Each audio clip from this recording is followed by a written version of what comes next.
আজকে আমরা আলোচনা করব সলিড স্টেট ফিজিক্স 2 এর বিসিএস তত্ত্ব। বিসিএস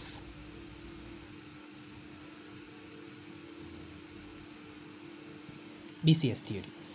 এখন কথা হচ্ছে যে এই বিসিএস থিওরি কিন্তু বাংলাদেশ সিভিল সার্ভিসেস থিওরি না। মানে এটা পদার্থবিজ্ঞানে তিনজন বিজ্ঞানী বার্ডিন, কুপার, শিফার এই তিনজন একটা তত্ত্ব দিয়েছিলেন এই পদার্থবিজ্ঞানের জন্য বা সলিড স্টেট ফিজিক্সের জন্য। সেটাকে আমরা বিসিএস তত্ত্ব বলতেছি। কেন বিসিএস তত্ত্ব বলতেছি সে সম্পর্কে আমি একটু কথা বলবো। সেটা হচ্ছে যে পদার্থের অতিপরিবাহিতা ব্যাখ্যা করার জন্য বিভিন্ন রকম তত্ত্ব বিভিন্ন সময় দেওয়া হয়।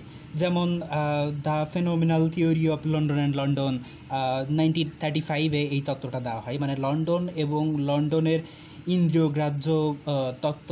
তারপর আর একটা তত্ত্ব আছে, সেটা হচ্ছে জিন্সবার্গ ও ল্যান্ডোর অর্ধ ইন্দ্রিয় তত্ত্ব। এই তত্ত্বগুলো দেওয়া হয়, কিন্তু এই তত্ত্বগুলো পদার্থের পরিবাহিতা বা সবগুলো পদার্থের অতিপরিবাহিতা খুব ভালোভাবে ব্যাখ্যা করতে পারে না। তাই 1957-এ তিনজন বিজ্ঞানী বার্ডিন, কুপার এবং শ্রিফার এই তিনজন একটা আণুবীক্ষণিক তত্ত্ব প্রদান করেন, যেটাকেই আমরা বিসিএস তত্ত্ব বলতেছি। কারণ বিসিএস তত্ত্বটা এই জন্য বলতেছি কারণ বার্ডিনের বি, মানে ওই বিজ্ঞানীদের নাম অনুসারে এটা করা হয়েছে। বার্ডিনের বি, শ্রিফারের কুপারের সি এবং শ্রিফারের এস, এই তিনটে মিলে হয়েছে বিসিএস তত্ত্ব। এবং তত্ত্বটা এতই ভালো ছিল যে আপনার উচ্চ সংকট তাপমাত্রা সম্পন্ন যে সিরামিক আছে সেটা ছাড়া, সেটার অতিপরিবাহিতা ছাড়া সব কিছুর অতিপরিবাহিতা মোটামুটি এটা খুব ভালোভাবে ব্যাখ্যা করতে পারে। তো এই জন্য 1972 সালে, মানে আমাদের বাংলাদেশ স্বাধীন হওয়ার 1 বছর পরে তাদেরকে এই তিনজনকে নোবেল পুরস্কার দেওয়া হয়। যাই হোক, আমরা ইতিহাসের দিকে না যাই, আমরা এই তত্ত্বটা নিয়ে কথাবার্তা বলার চেষ্টা করি। এখন কথা হইল যে কোনো বস্তুর অতিপরিবাহিতা বলতে আমরা কি বুঝি? অতিপরিবাহিতা বলতে আমরা এই জিনিসটা বুঝি যে ওর মধ্যে সকল, মানে অতিপরিবাহী বস্তুটার মধ্যে, একটা বস্তুর মধ্যে তো অনেক ইলেকট্রন থাকবে। এই সকল ইলেকট্রন মোটামুটি একই ধর্ম বিশিষ্ট হবে, তথা এরা একই কোয়ান্টাম অবস্থায় থাকবে এবং একই ধর্ম বিশিষ্ট হবে, একই বৈশিষ্ট্যের হবে। তো এটাই বোঝায় অতিপরিবাহী অবস্থা বলতে বা অতিপরিবাহিতা অবস্থা বলতে। কিন্তু এই ইলেকট্রনের যে একত্রিত হচ্ছে বা একই বৈশিষ্ট্য বহন করতেছে, এই ঘটনাটাকে বলা হয় ইলেকট্রনের ঐক্যবদ্ধতা বা কোঅপারেটিভ অফ ইলেকট্রন বলা হয়। কিন্তু একটা সমস্যাটা হচ্ছে এই যে ইলেকট্রনগুলো একই ধর্ম বহন করতেছে, এইটা পরিসংখ্যান কিংবা গতিবিদ্যার দৃষ্টিতে এটা সম্ভব না, আসলে সম্ভব না। কেননা একটা ইলেকট্রন আর একটা ইলেকট্রনকে তো বিকর্ষণ করবে, এরাতে একই ধর্মের হবে না, একটুখানি আলাদা হবে, কোনো না কোনো জায়গায় গিয়ে এরা আলাদা হবেই। অন্তত 4টা কোয়ান্টাম সংখ্যার একটাতে গিয়ে এরা আলাদা বৈশিষ্ট্য বহন করবে। সো এটা এই গতিবিদ্যা অনুসারে সম্ভব না। তো এই যে সম্ভব হচ্ছে না, এটা একটা সমস্যা। এই সমস্যাটা দূর করার জন্য বার্ডিন, শিফার এবং কুপার এই তিনজন মিলে একটা তত্ত্ব দেন। ঠিক আছে, তাদের তত্ত্ব অনুসারে ইলেকট্রন একটা নির্দিষ্ট পাল্লার মধ্যে, একটা নির্দিষ্ট রেঞ্জের মধ্যে তারা একজন আরেকজনকে আকর্ষণ করতে পারে। ব্যাপারটা কেমন হইল? যাই হোক, আমরা তাদের জেনেছিলাম প্রোটনকে আকর্ষণ করতে পারে, কারণ পরমাণুর মধ্যে দেখে এসেছি। এখন দেখতেছি ইলেকট্রনকেও কখনো কখনো আকর্ষণ করে থাকে, মানে শুধু গেয়ে থাকে না, লেসবিয়ানও থাকে। যাই হোক, তো আমরা সেটা নিয়ে কথাবার্তা না বলি। তো এখানে এই ঘটনাটা কিভাবে ঘটে এটা বুঝতে হলে আমাদের প্রথমে বুঝতে হবে ইলেকট্রন ফোনন মিথস্ক্রিয়া। তো এটা বোঝার আগে আমরা একটু বোঝার চেষ্টা করি যে এই ফোনন জিনিসটা আদতে কি, এটা একটু বোঝার চেষ্টা করি। তো আচ্ছা,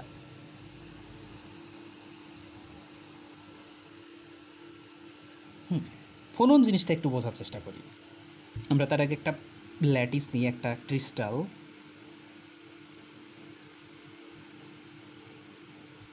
এরকম, যেখানে এই জিনিসগুলো হচ্ছে আয়ন কোর। আপনারা দেখতে পাচ্ছেন কিনা জানি না, এই জিনিসটা হচ্ছে আয়ন কোর এবং এটা আরেকটার সঙ্গে এরকমভাবে কানেক্টেড, প্রত্যেকটার সঙ্গে এরকমভাবে কানেক্টেড।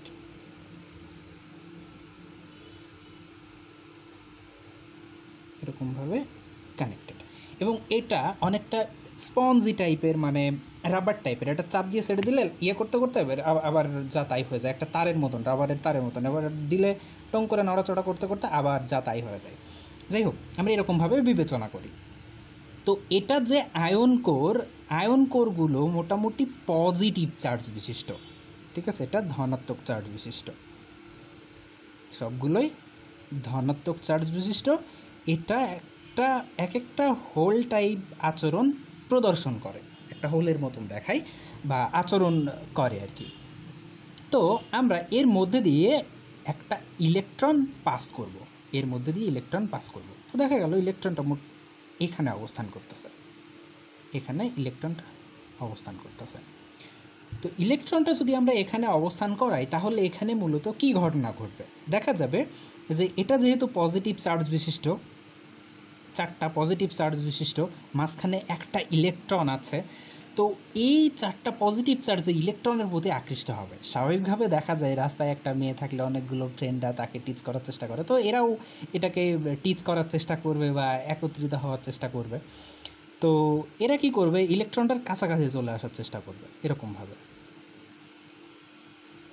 কাছাকাছি চলে আসবে, এর কাছাকাছি আর একটু কাছাকাছি এরকমভাবে চলে আসবে। বাদ দিই,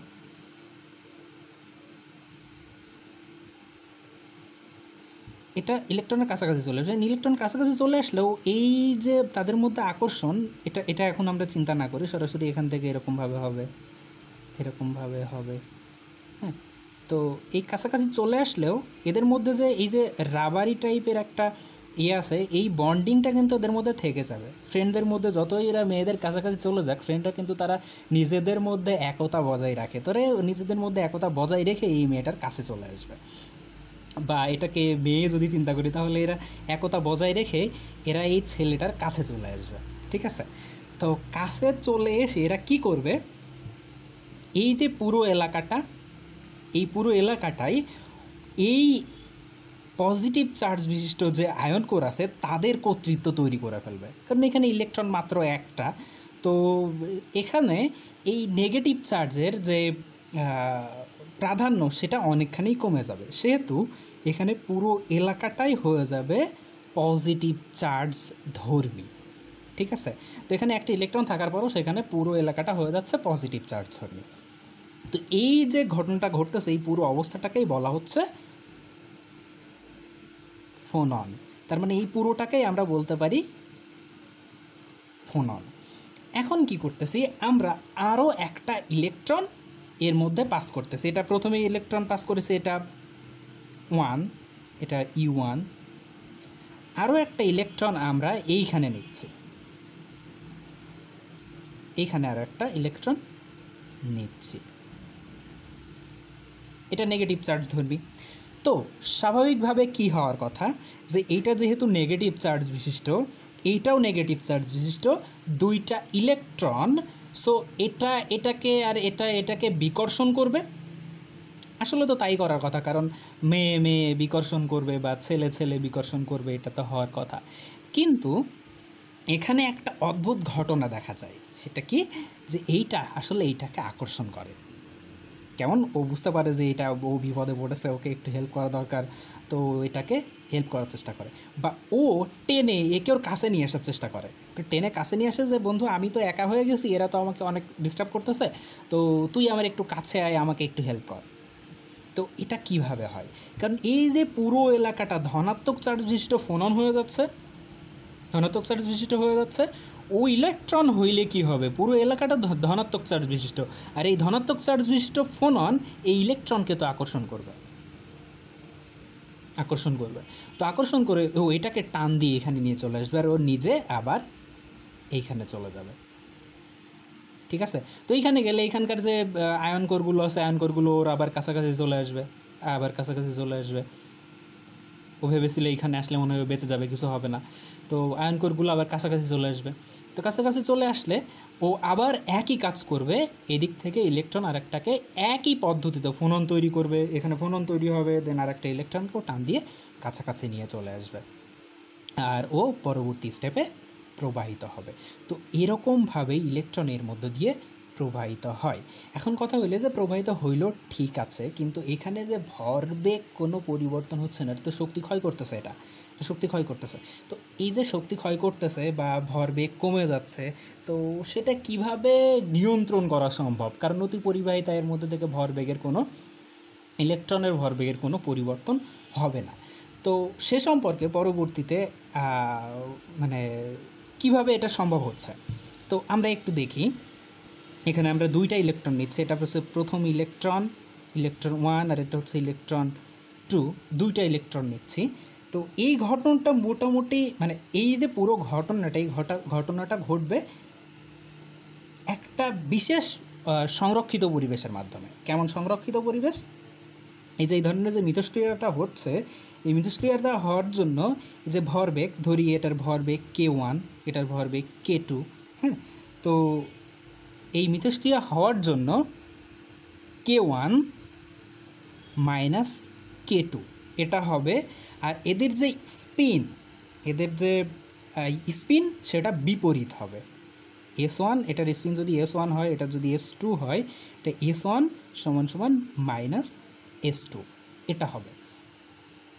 এবং একই সাথে এই যে জোড়কৃত ইলেকট্রন, এই যে এইখানে একটা ইলেকট্রন জোড় গঠন করতে, একটা আকর্ষণ করে একটা বন্ডিং তৈরি করতেছে, একটা ইলেকট্রন জোড় তৈরি করতেছে, এটাকেই বলা হয় মূলত কুপার জোড়।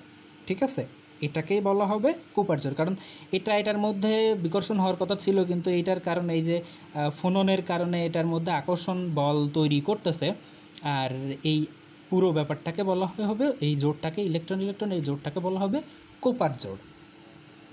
তো এই জোড়কৃত অবস্থায় ফার্মি শক্তি হবে, যে ফার্মি শক্তি সেটা হচ্ছে কেবি থিটা ডি।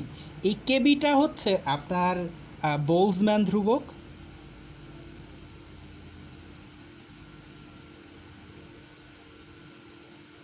বোলজম্যান ধ্রুবক,